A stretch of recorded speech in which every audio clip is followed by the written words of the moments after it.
Hi peeps, hope we're all doing well. I've just watched a very interesting video from Keith, Let's Tab 59, about standards slipping in the British Army of today. Right, I'm going to have my say on this, and I've got to say I've got to agree with Keith. But the standards have been slipping since before I left. I left in 2000. I've now been retired from the British Army 25 years this year. But the standards started slipping back in the 90s, as I saw it. Now, one incident that I had, I used to be the Marine electrical instructor for Marchfield Military Port. And one of the things I used to do, it was called the EMEC course, Electrical Marine Engineering.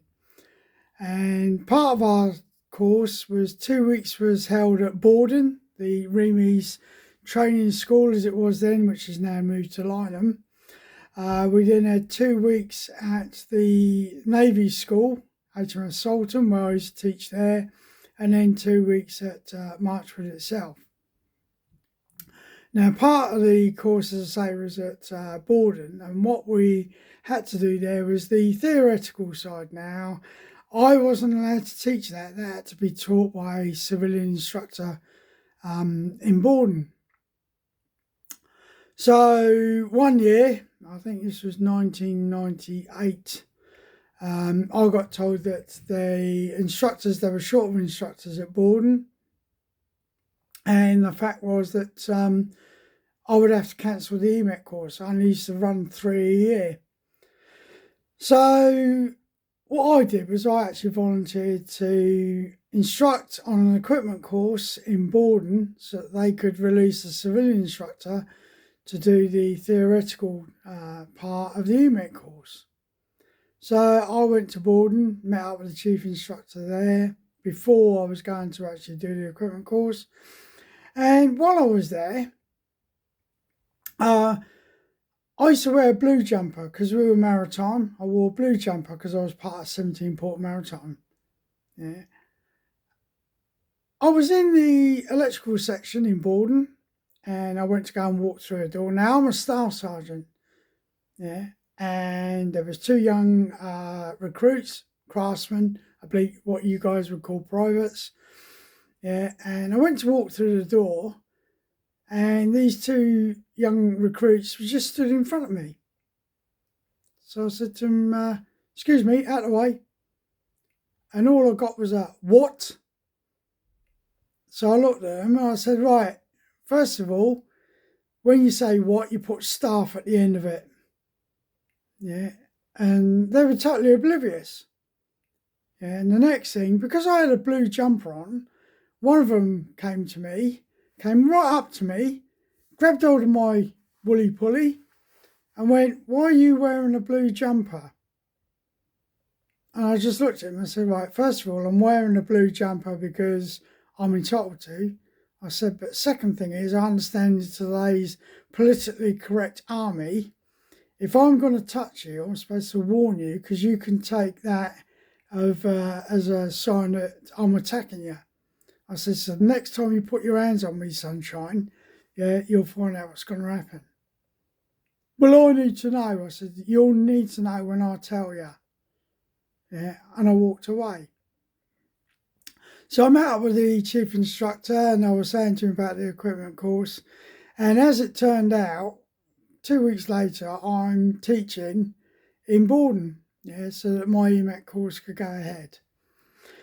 When I walked into the classroom, what have I got? I've got these 2 young idiots as part of the course. So I explained to them, this was in the early days of mobile phones. I said about your mobile phone, yeah, they get switched off or put on silent. You can deal with your mobile phones when you go on your naffy break. So I stood, got my back to the students as I'm drawing a diagram on the blackboard, and next thing I hear is do. And sure enough, I turn around and one of the 2 has actually sat there answering his phone. So I said, "Right, turn the phone off." "Oh, I need to take this call." I said, "No, turn the phone off." "But I need to take this call." So I literally just grabbed the phone out of his hand, switched it off and threw it in a corner. I then marched him, TikTok style, up to the guard room, where, if you know Borden at all, we had the trade training area, and then we had the main accommodation area where the guard room was. And I TikToked him all the way up to the guard room, gave him to the RP sergeant, and said, "Right, he's yours for the rest of the day. Do what you want with him." By the time I got back down to the trade school, I walked in, the chief instructor was waiting for me. He said, "The OC of A Company wants to speak to you." So I said, "Oh, okay." So I left the chief instructor with the rest of the class, and I went back up to the accommodation, or the Sandhurst block in Prince Philip Barracks, and I went and saw the OC. The OC was a bloke called Major Johnson, yeah, and I'd met Major Johnson prior to this when I was at 3 Battalion Remy. And he looked at me, he said, "Oh, staff, nice to see you. What, you popped in for a visit?" I said, "No, sir, you've called to speak to me." "Why would I have done that?" I said, "Maybe it's because I've stuck one of your little guys in the pokey, sir." "Oh, what you don't seem to realise, staff, if you treat them in this manner while they're coming through training, they won't stay." And I just laughed and went, "Fine, sir." He said, "Sir, if you could go and sign him out the guard room," and I refused to. Yeah, but CSM of A Company was a very good friend of mine, and Al Murray came in and said to me, "Is there something going on?" And I said, "Yes." I said, "The OC wants me to sign the young craftsman out of jail, and I'm refusing to do so." So I then went back down to the classroom, and I waited, and Al Murray went and signed this lad out. Yeah, but I had said to Al Murray, "Tell him from me, he treats me like that again, I don't care what the OC says, I'm going to stick him back in a pokey." And for the next 2 weeks that I was teaching them on the equipment course, there wasn't a problem. No phone calls, nothing.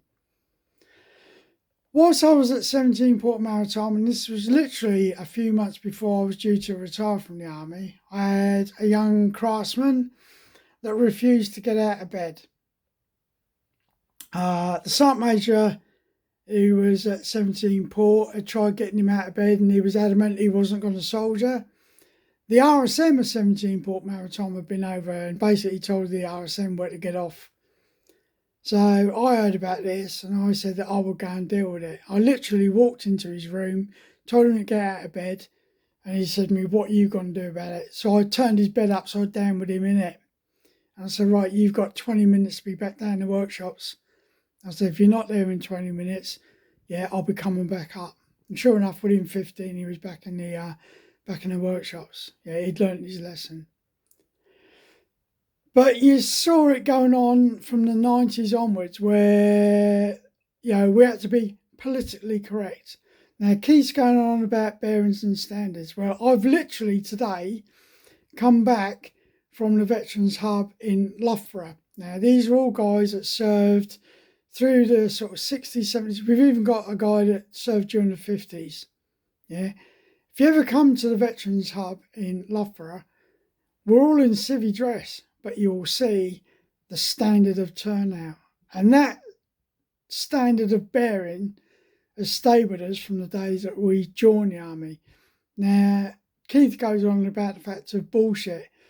And this is a saying that was said to me when I was an army cadet, at the age of 12. Our training sergeant from Hanson Isle of Wight Army Cadet Force used to say to this all the time: "Bullshit baffles brains." And it's true. Yeah. You stand upright, you stand with professionalism, you look smart. Yeah. And those standards have slipped. Now, even on operations, your standards slipped slightly because you had to make sure you were kept warm and everything. And there was different sets of dress around at the time, because most of us used to buy our additional kit from Silverman's because they weren't issued to us. But we always had respect, not only for other people, but for ourselves. And I saw it numerous times through the 90s. Standards were slipping. Once I left the army, my dad lives down near Andover. And myself and my dad went into Andover one day, and it was one of the most annoying things we'd ever seen. This was an officer, captain, walking through Andover city centre, hands in pockets, no beret on. And my dad said to him, "Good morning, boss." And this officer looked at my dad and said, "Good day, sir." And then he noticed my dad's veteran's badge. And he said, "Oh, good to see a veteran." And my dad said to him, "It'd be nice to actually stand to attention and acknowledge you, sir." He said, "But when you're dressed like a bag of crap, I refuse to do so." Now, that was in the early 2000s. And as Keith says, when you see these guys being interviewed on BFBS TV or Forces TV, some of them look as though they're, excuse my French, bag of shit tied together in the middle. They may be professionally when they're on the battlefield, don't get me wrong. But when you're in front of the public, you need to show a bit of decorum, a bit of standard, and a bit of confidence. Now, as Keith said, he's been out 10 years, I've been out 25. But those standards should not slip. And it is down to political correctness and the management. If the management are not gripping it, then the young soldiers will get away with it. Anyway, that's my piece on it. Like I say, as Keith will say, if you're new to the channel, consider subscribing. We're not going to tell you to do it. It's your decision. But you can take this video as you wish. But that is my piece about standards of bearing of the British Army. I won't even get involved in this whole fiasco that's going on about the executions and that, because that's just another thing. So everyone take care. As Keith says, let's tab and stay safe.